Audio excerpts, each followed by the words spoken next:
Okay, we're finishing up our Chapter 17 homework. We're looking at questions 7, 8, and 9.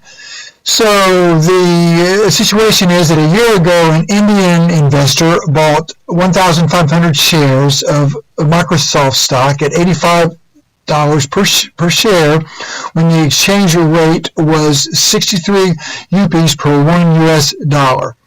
A year later, the US dollar had appreciated against the rupee, and the present exchange rate is 64.4 rupees per $1 US dollar. Calculate the value of this investment in rupees after 1 year. Now, once again, you guys can just copy out these answers if you want, and I'll never know it. But it really would benefit you guys to watch this and learn how to build your own spreadsheet and find these answers on your own. So please take the time to do this, please. So we have shares of Microsoft stock, $1,585 per share. So we're going to put that in. Over on your spreadsheet, it looks like this. Very simple. So we have 1,500 shares. We type that in, and then 85. It should be formatted for dollars. It is. Great. Now, the value of the U.S. investment in dollars is simply the number of shares of stock times the price per share. So we click, for you at cell D3, go up to the address bar, formula bar equals 1,500, cell B3 times, which is the asterisk again, $85, enter. There you have it. Now, the INR, what we want to put there, let's jump back over, we want to put the exchange rate given in the problem. It's not quite what it is, but just so we, just for the problem purposes, we're just going to use 63, and then the new exchange rate right here is going to be 64.4. So let's go ahead and put that in our spreadsheet. So we can put 63 here. And it should be formatted for rupees. It is. And 64.4. I believe that's what that was, right? Yeah. Okay, now in the value, the current value, or the value when you first bought the stock in rupees is going to be the value of the investment in dollars times the exchange rate in rupees. So I've actually multiplied E times D. Okay, either way. So let's jump back over here and do that. So we're going to multiply the value in dollars for the stock he purchased. Actually, we should go here. Sorry. We should go here and then come up in. So I'm clicking in cell F3, and then I'm coming up to the formula bar equals the value in US dollars times the exchange rate in rupees, enter, and now we have the value of the current investment in rupees. Okay, now we want to know, let's jump back to our problem here. Whoops. So now we want to calculate the annual. Let's see. Okay, so now we want to calculate the value of this investment in rupees after 1 year.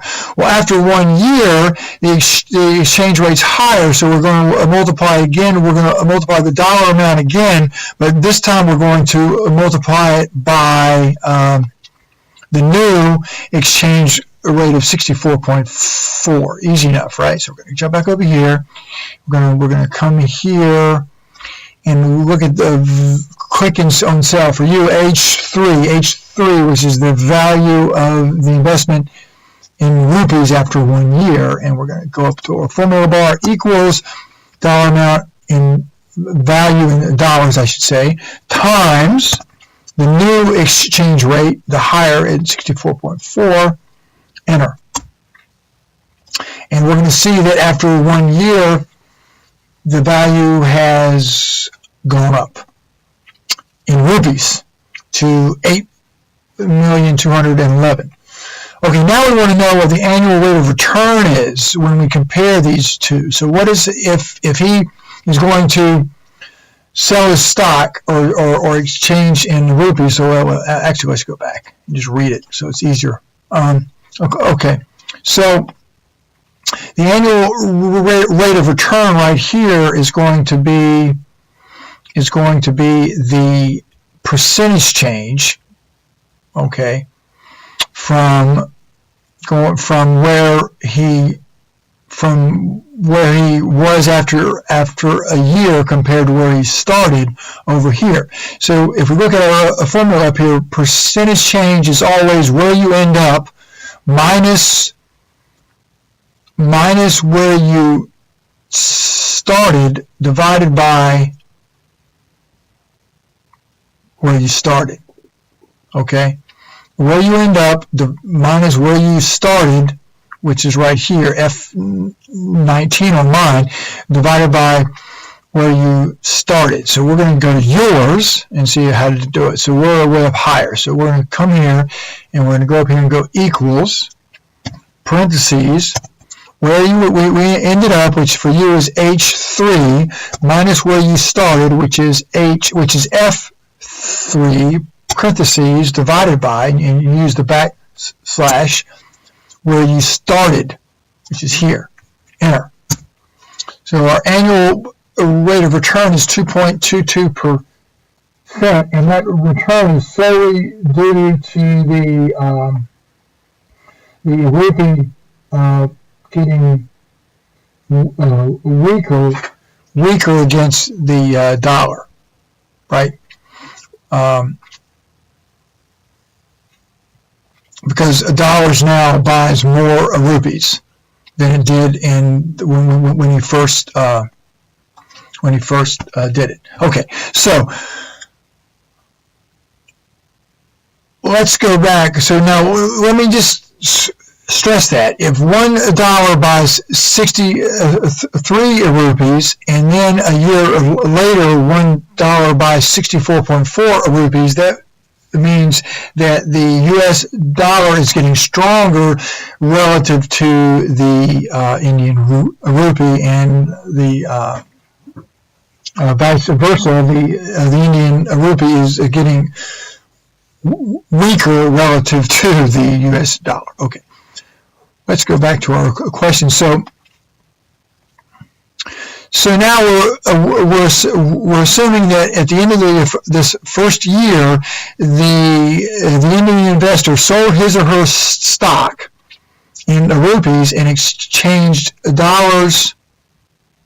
They sold their stock in dollars because it's American stock, it's a U.S. stock. So they sold it and got dollars, and then they exchanged it for rupees. That's how you actually gain. You gain by going from dollars to rupees, because that means he's going from a value of just a bit over 8 million rupees to 8,200,000 rupees plus.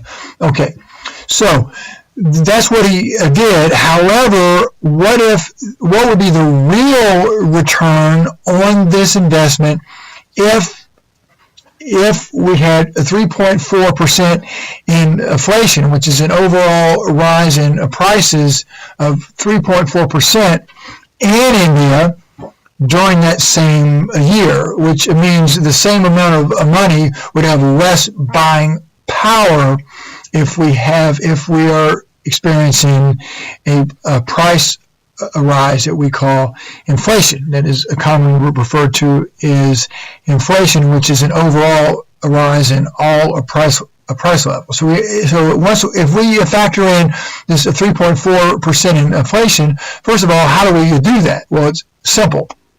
We simply put in that inflation amount here, and then we subtract the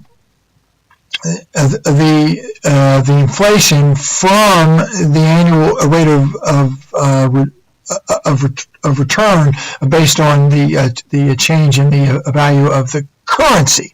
So let's do that. Let's come back over to yours and first put in 3.4 here for our inflation right here, and then we're going to come into this a red cell where it says the real annual rate of return on this investment. And we're going to click here, and we're going to say equals, and we're going to say cell for you I3, which is the annual rate of return, the nominal annual rate of return, minus the annual rate of inflation in India, and then enter.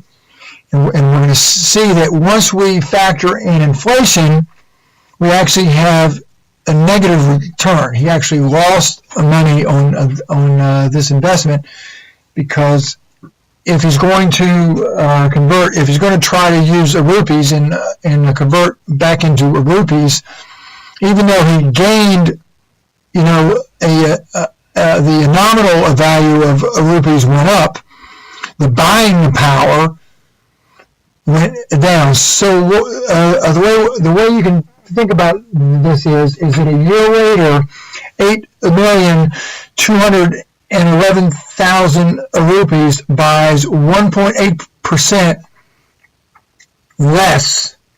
The value is actually 1.8% lower than the value of 8 million plus rupees when he first bought the stock. Okay, so I just wanted you to see how the fluctuations in exchange rates can help an investor, or can enable an investor to increase the value, right, of his or her investment. But also we always have to keep in mind what is happening in terms of inflation, because that can cancel out all your gains very easily. Okay, that is your homework for Chapter 17.